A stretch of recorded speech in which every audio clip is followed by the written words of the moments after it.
बिना गैस चलाए सिर्फ ग्राइंडर का इस्तेमाल करके आज हम बनाएंगे ये मिठाई, जिसका नाम बताने की मुझे शायद ज़रूरत भी नहीं है, क्योंकि ये सिर्फ मेरी ही नहीं पूरे इंडिया की फेवरेट है।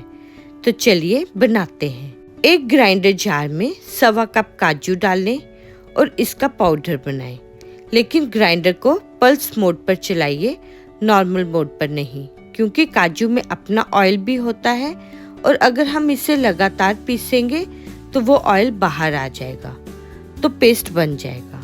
हमें सिर्फ पाउडर बनाना है। काजू को पल्स मोड पर पीसकर पाउडर तैयार करें। अब इसे छान लीजिए। मैंने एक बार छान लिया है। जितना बारीक पाउडर था वो निकल गया है और कुछ मोटे पीस छलनी में रह गए हैं। इन्हें वापस ग्राइंडर में डाल लें।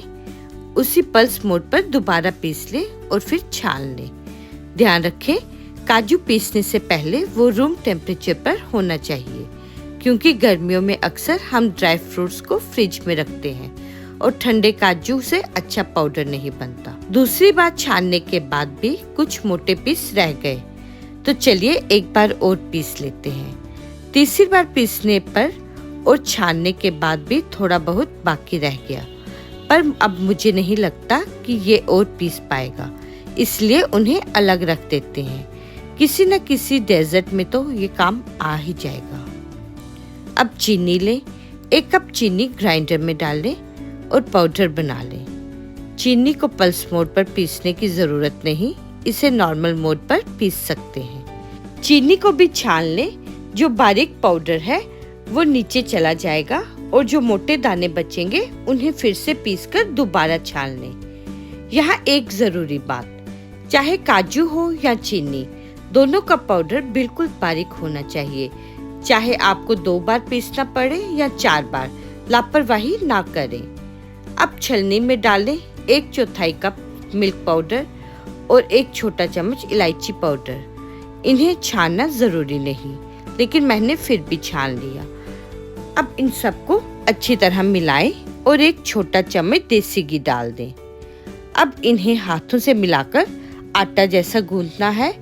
इसके लिए हम पानी का इस्तेमाल करेंगे। पानी की जगह आप दूध या कंडेंस्ड मिल्क भी इस्तेमाल कर सकते हैं। अगर कंडेंस्ड मिल्क डाल लें तो चीनी की मात्रा कम कर दें। मैं दूध या कंडेंस्ड मिल्क का इस्तेमाल नहीं कर रही, क्योंकि इससे रेसिपी की शेल्फ लाइफ कम हो जाएगी। सबसे पहले मैंने 1 बड़ा चम्मच पानी डाला और मिलाना शुरू किया। यहाँ गलती की कोई गुंजाइश नहीं है। अगर पानी ज्यादा डाल दिया तो पूरी रेसिपी खराब हो सकती है। पानी को बहुत सोच समझकर थोड़ा थोड़ा करके डालें और मिलाते रहें। मुझे कुल मिलाकर लगभग 3.5 चम्मच पानी यूज हुआ है। आटा तैयार है। अब मैं इसे सिलिकॉन मैट पर शिफ्ट कर लूंगी। अगर आपके पास सिलिकॉन मैट नहीं है तो बटर पेपर, देसी घी लगाकर उसका इस्तेमाल कर सकते हैं। सिलिकॉन मैट को दोनों तरफ से पकड़कर आटे को 2 से 4 मिनट मसलें। इससे इसमें हल्की सी शाइन आ जाएगी। अब बारी आती है बेलने की। मुझे सिलिकॉन मैट छोटा लगा तो मुझे बटर पेपर लेना ही पड़ा।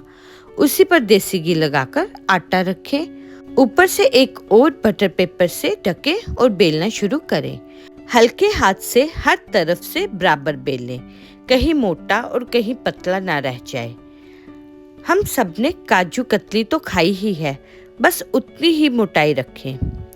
अब बारी आती है इसके मेकअप की, तो इसके ऊपर लगाएंगे चांदी का वर्क।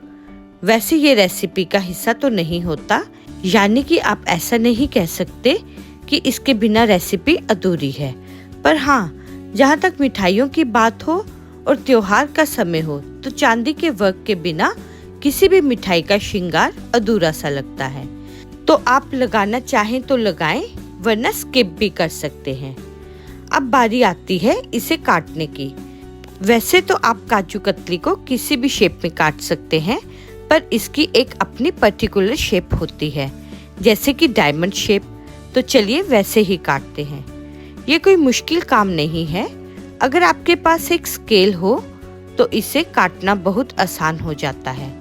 और परफेक्ट पीसेस बनकर तैयार होते हैं एक जैसे साइज के। तो बस पहले हम स्केल को सीधा रखकर चाकू या पिज्जा कटर से इसे काट लेंगे और उसके बाद स्केल को टेढ़ा करके इसकी कटिंग कर लेंगे। इसकी कटिंग करने के बाद एक बात का ध्यान रखें, इस वक्त ये बहुत सॉफ्ट है क्योंकि इसमें काफ़ी मॉइस्चर है। तो अगर आप इसे बटर पेपर से अलग करने की कोशिश करेंगे तो ये टूट जाएगी या इनकी शेप खराब हो जाएगी। तो अभी फ़िलहाल इन्हें बिल्कुल मत छेड़िए। इन्हें किसी ठंडी जगह पर रख दीजिए जहां इन्हें हवा लगती रहे। तो आप इसे पंखे, एसी वाले कमरे में या एक हवादार कमरे में रख सकते हैं जहां पे ह्यूमिडिटी ना हो, गर्मी ना हो। तकरीबन 2 से 3 घंटे के बाद ये एयर ड्राई होकर सूख जाएगी और फिर इन्हें बटर पेपर से उतारना आसान हो जाएगा। और तैयार है हमारी काजू कतली, जिसे बनाने के लिए गैस की बिल्कुल ज़रूरत नहीं पड़ी और सिर्फ 1.25 कप काजू से बनाई है। और ये तकरीबन 370 ग्राम बन करके तैयार हुई है। और अगर कंपेयर करेंगे तो ये आपको मार्केट से काफ़ी सस्ती पड़ेगी। तो इस त्योहार इसे ज़रूर ट्राई कीजिए और सबको खिलाइए। Thank you.